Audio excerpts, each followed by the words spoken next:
Marcus was the Stars' biggest fan. He had ever since he saw the World Cup final on TV. Every night his mum or dad would read him football stories and Marcus would cheer when his team would kick a goal. He knew one day he'd be the captain of the best footy team in the world, the mighty Stars. It was 7:30 at night. Marcus was in bed with his favourite Stars football beside him. He didn't take long to fall asleep, and this was going to be the best dream ever. The second half of the championship final had begun, and the crowd was going wild, singing and chanting loudly. Marcus was in the middle of the Millennium Stadium wearing the famous number 9 Stars strip. Standing next to him was the best ever Rockets player. The Stars were 2 goals behind their arch enemy, the Rockets, and full time was near. Marcus took the corner and bent a long pass towards his centre forward teammate Peter. Peter was open and jumped very high to head the ball towards the Rockets' goal. It was hammered hard and into the corner. The Rockets' goalkeeper dived full length, but his outstretched fingers could not save the shot. The referee blew his whistle to signal the Stars' first goal. In the 78th minute, the crowd came to life and the scarves waved in time, chanting, "Stars, Stars, Stars."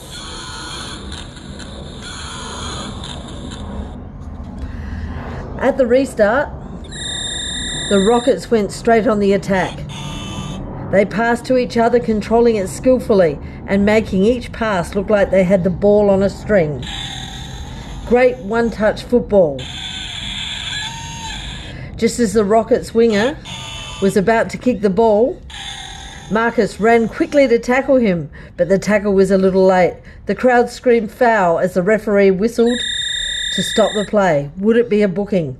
Everyone waited and Marcus pleased it was only a free kick to the Rockets and not a yellow card or red card. Some of the fans were not happy, but the referee's decision was correct. He was doing a great job. The Rockets took their free kick and passed the ball towards the wing. It bounced along the ground as 2 players sprinted towards it.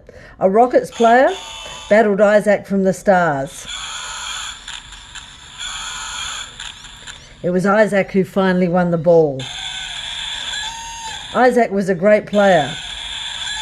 He was very fast and has even found the back of the net in the first half, but the goal was ruled offside by the assistant referee.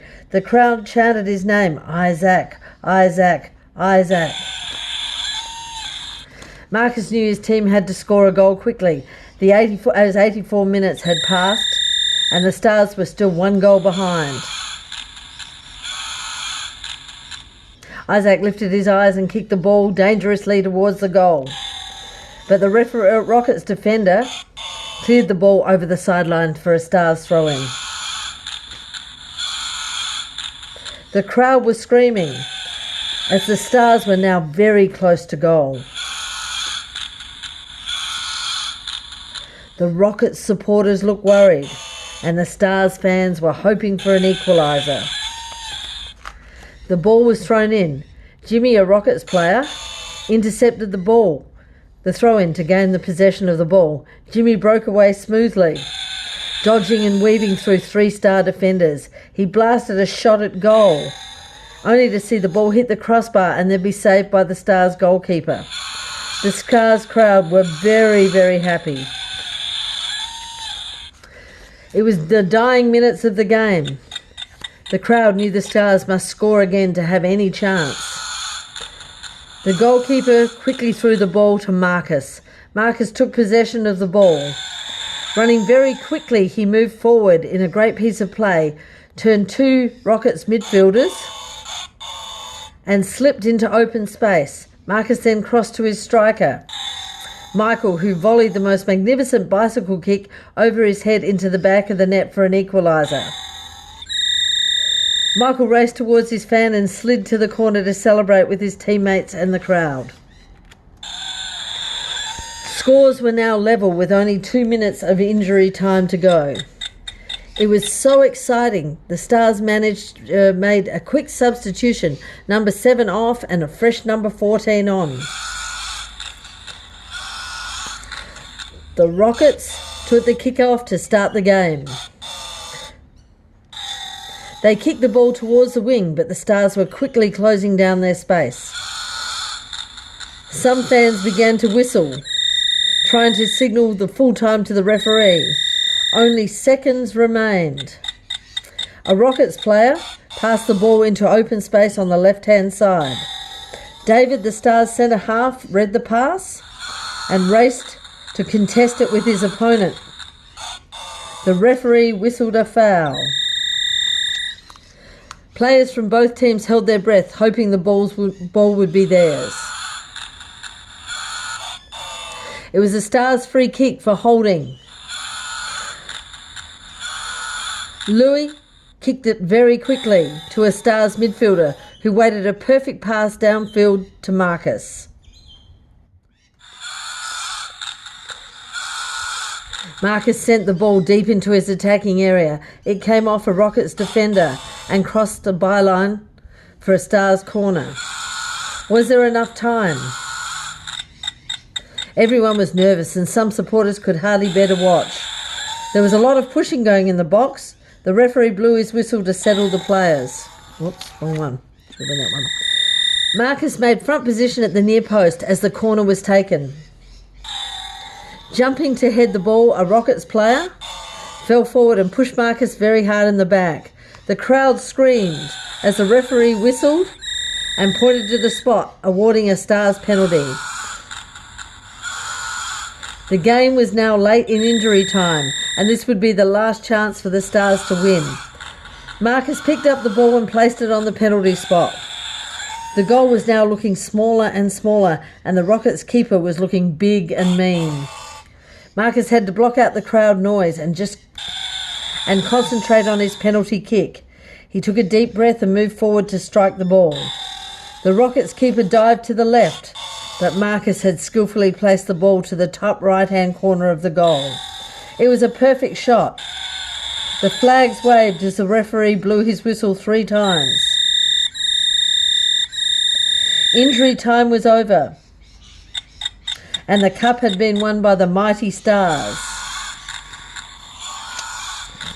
As Marcus looked around the stadium, it seemed like time was standing still. It was just the most amazing feeling. People everywhere were cheering. Oh, it's Terry. Scarves were waving and little pieces of paper flew through the air like snow. The Stars were jumping with joy, hugging each other, while the Rockets players looked very tired. Some of them were just sitting down, others went over to shake hands and exchange strips. All the players knew they'd tried their hardest and that played their best. The Stars' song surrounded the pitch. Marcus was man of the match. He was the crowd's hero. Marcus climbed onto the stage to receive the Championship's Cup. He remembered all of the hours of kicking and practice against the wall at home and knew it had been worth it. He thanked his team, the manager, the referee, and of course the Rockets for what was one of the greatest championship finals ever. As the Stars players were presented with championship medals, as the team walked the victory lap to the stadium, they saluted the crowd and the fans sang the song over and over again.